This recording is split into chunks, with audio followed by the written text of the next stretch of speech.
Pablo, lá de Candói, Paraná, está escrevendo e dizendo: Padre Fábio, fiz 1 ano de teologia junto com meu esposo e temos a seguinte dúvida: se Deus é amor, por que criou Lúcifer?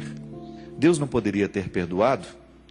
Bem, aqui existe um equívoco da sua parte, né? Dentro da teologia, em Gênesis, né, quando nós compreendemos este início do mal no mundo, isso é muito complexo, viu? A gente vai explicar aqui de maneira muito simples, mas isso não é tão simples assim. Compreender a presença do mal no mundo é uma reflexão que requer tempo. Mas lá na Sagrada Escritura está lá, de maneira bonita, muito poética, que Lúcifer é um anjo criado por Deus que se rebelou. Ele quis ser como Deus. É interessante porque quando a teologia nos diz que Lúcifer quis ser como Deus, ela está nos fazendo entender que ele negou a condição de criatura. Ser criatura é sofrer de limites. Eu tenho limites. Eu não sou igual ao meu Criador. Eu sofro de limites. Isso não é problema. Ter limites não é problema. Mas quando eu não admito o meu limite, e eu quero ser como aquele que é perfeito, eu me transformo numa pessoa incapacitada de lidar com o meu limite, e naturalmente eu me transformo numa pessoa ruim. Porque quem não acata o limite pessoal, corre o risco de se transformar no seu limite. Isso é muito sério.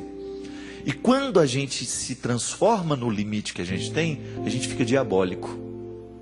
E é interessante porque Lúcifer rejeitou justamente a condição de criatura. Ele quis ser como Deus, mas ele não era Deus. Então ele vai agir como se fosse Deus, só que motivado pelos seus limites. Então tudo que ele fará será tendencioso a prejudicar, porque se eu não aceito o meu limite e eu ajo como se eu não tivesse o meu limite, eu começo a prejudicar as pessoas que estão do meu lado. É interessante porque, compreendendo assim, nós vamos na raiz do que é diabólico. O que é o diabólico? É o que quebra a sequência das coisas, é o que quebra o vínculo, é o que prejudica a proximidade, é o que estabelece distâncias. E você já observou o quanto que na vida nós podemos viver essa condição? Aqui não é que Deus não quis perdoar a Lúcifer. Foi Lúcifer justamente que não quis receber o perdão. Ele não quis se reconciliar com o seu limite. Porque receber o perdão é reconciliar-se com o limite. Então o outro perdoou o mal que eu fiz contra ele. Então eu tenho a oportunidade de me reconciliar com aquilo que me incomodou. Eu fiz, errei, pedi perdão, recebi, consertei dentro de mim. Mas a partir do momento que Lúcifer não aceita esta reconciliação, então ele se transforma dentro do contexto da teologia, das igrejas, e não é só da teologia cristã. O diabo está presente em muitas outras culturas que nunca falaram lá de cristianismo, e você identifica sempre uma presença do mal, né?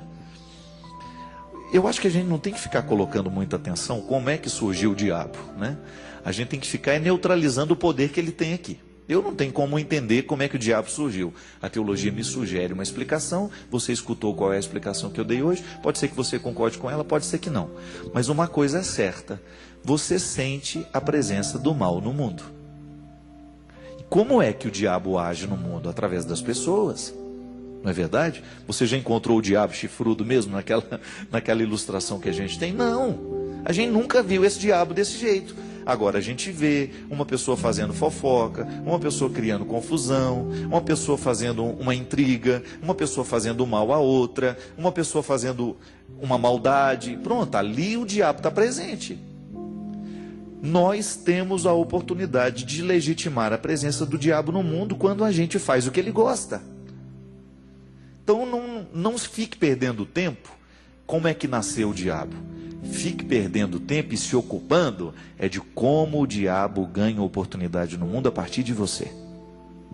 Então, se você percebe que você está fazendo coisas ruins, que você está sendo maldoso, que você teceu um comentário que não foi bom, não edificou, cuidado, o diabo está agindo através de você.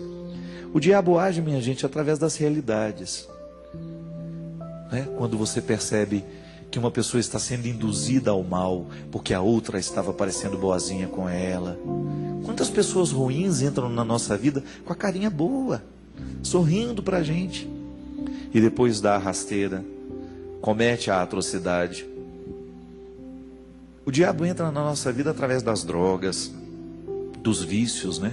Quantas pessoas destruíram a sua vida, estão destruindo. Às vezes você que está me assistindo agora, toma consciência disso agora. Meu Deus, eu estou destruindo a minha vida com esse vício. Eu estou perdendo a minha inteireza. Eu estou fazendo sofrer quem eu amo. A infidelidade é um instrumento do diabo no mundo. Por quê? Porque quebra. Qual é a proposta da fidelidade? Estar preso no vínculo. Eu sou fiel ao meu marido, ele é fiel a mim. Sendo fiel ao meu marido e ele a mim, a gente é fiel também aos nossos filhos. Quando o marido é infiel à esposa, ele quebra o vínculo, mesmo que ele não conte. Ele não vai se sentir tão bem diante do filho, não vai se sentir mais tão bem diante da esposa. Aí o amor começa a esfriar, porque a mentira entrou ali dentro, porque a infidelidade entrou ali dentro. É engraçado, o diabo mina as coisas boas assim. Ah, não tem problema, faça isso, não é nenhum problema você gostar. Não, cuidado, porque nós vamos perder a inteireza justamente no momento que a gente esquece que tem limite. Eu sempre digo, olha, eu sei onde aperta o meu sapato. Você sabe onde aperta o seu sapato. Para a gente ser fiel ao que assumiu. Para a gente ser fiel ao propósito que a gente fez na vida, minha gente, o sapato vai apertar. Não vai ter como andar sem dor, não vai ter como andar sem sacrifício. Eu não tenho como ser padre sem viver o sacrifício no meu dia a dia. Você não tem como viver a sua fidelidade no matrimônio sem viver o seu sacrifício no dia a dia. Então, se de repente você sabe que aquela pessoa provoca em você um sentimento que não é muito positivo, se ela começa a se insinuar para você de um jeito diferente, corta pela raiz, é muito melhor do que você deixar crescer essa fogueira que depois você não vai saber apagar. É aí que entra a dimensão bonita que eu falei no início. O diabo, o Lúcifer, o anjo que se rebelou, não aceitou ser limitado. Quantas vezes você cai justamente porque você não aceita que você é limitado? É igual ao alcoólatra. Você já viu algum alcoólatra se recuperar sem antes aceitar o limite? Eu sou alcoólatra. É por isso que o álcool, ele combina com mentira o tempo todo. Quantas vezes dentro do meu contexto, das pessoas que convivem comigo, elas estavam bebendo e estavam mentindo, dizendo que não bebia. Está mentindo para mim? Tá certo, ela pode até me enganar. Mas o pior que enganar o outro é enganar a si mesmo. Não adianta nada o outro achar que você é bom, que você está dando conta, que você está fazendo aquilo, se você não está dando conta, se você não está reconciliado. Aí estabelece o poder do mal. Quando eu não aceito o meu limite, o diabo tem chance dentro de mim. Quando eu não reconheço que errei, o diabo tem chance dentro de mim. Quando você não reconhece o seu erro, o seu limite. Olha, gente, a melhor coisa que tem é a gente ter a humildade de pedir perdão. Desculpa, eu errei. Outro dia uma pessoa virou e falou para mim assim, né?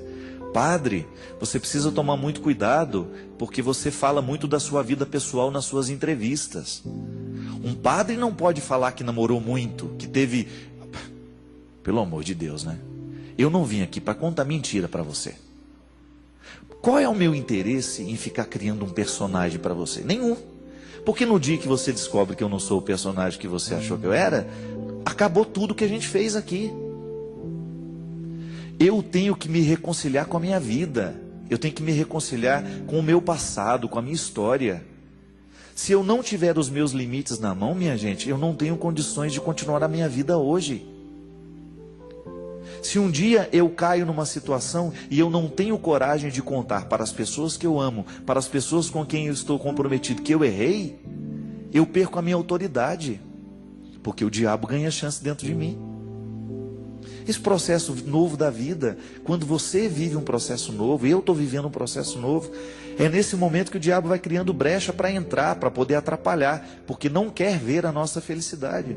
Mas como é que ele vai agir? É através de nós mesmos, quando nós permitimos que realidades que não são parte do nosso projeto comecem a minar o que a gente faz.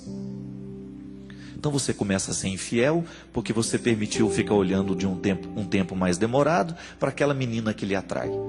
Você começa a olhar para o rapaz, sabendo que não pode, mas mesmo assim você fica atraída por aquele jogo de sedução. Daqui a pouco, eu ouso dizer que a traição começa na hora que a gente começa a permitir olhar para o outro. A castidade vai embora na hora que você começa a olhar para o outro de um jeito que você não poderia olhar, não é verdade? Se existe uma pessoa que representa perigo para a minha vida afetiva, para a minha vida de castidade, eu tenho que ter sensibilidade de colocar um limite para aquilo. Os meus amigos que vivem a castidade sabem disso. Todos nós que somos padres, que somos religiosos, que lutamos para viver essa dimensão da vida, nós sabemos quais são os limites que nós temos. E todo mundo cai nisso, mas cai como? Às vezes nem é na prática, minha gente. Cai na permissão. Claro que a castidade é muito mais do que uma restrição à sexualidade, né? Isso é um detalhe dela. Quantas vezes você encontra um pastor, por exemplo, que não tem nenhuma restrição à vida sexual? Por quê? Porque ele se casou, ele vive as duas dimensões bonitas do sacramento, a dimensão unitiva, a dimensão procriativa. Ele faz da sua sexualidade uma experiência de amor com a sua esposa. E, no entanto, ele tem um discurso maravilhoso, ele tem uma experiência de Deus belíssima. Por quê? O amor o faz o viver, essa união carnal o conecta ainda mais a Deus. Então não é a restrição que dá ao padre alguma autoridade, não. É o que ele faz dessa restrição, é o valor que ele busca, e isso é bonito. O amor carnal é bonito, nós não vivemos uma oposição a isso, não, pelo contrário. O amor carnal que você vive no seu relacionamento, ele é lugar da sua castidade também, sabe por quê? Porque aí você dilata o conceito de castidade. Castidade é você ser do outro. Então você vive a dimensão bonita da sua castidade dentro do seu casamento, mesmo que você faça sexo com a sua esposa. Porque você se desdobra no amor que você tem à sua esposa, ao amor que você tem aos seus filhos. Então você não trai a sua esposa porque você também não quer trair o seu filho. E aí nós vamos descobrindo que a presença do mal no mundo está justamente no momento em que nós nos esquecemos disso. Então, eu deixo de cuidar do meu jardim, aí ali começam a crescer as ervas daninhas. Eu deixo de cuidar daquilo que é especial na minha casa, então a infidelidade começa a infiltrar e ganhar corpo e espaço dentro de nós. Então essa é a explicação que a gente tem, minha filha. Lúcifer não quis o perdão porque não se aceitou limitado. E nós também, volto a dizer, firmamos a presença do diabo no mundo cada vez que nós não aceitamos os nossos limites e cada vez como que a gente vive achando que nós somos os superpoderosos e que a gente não precisa viver a experiência da restrição.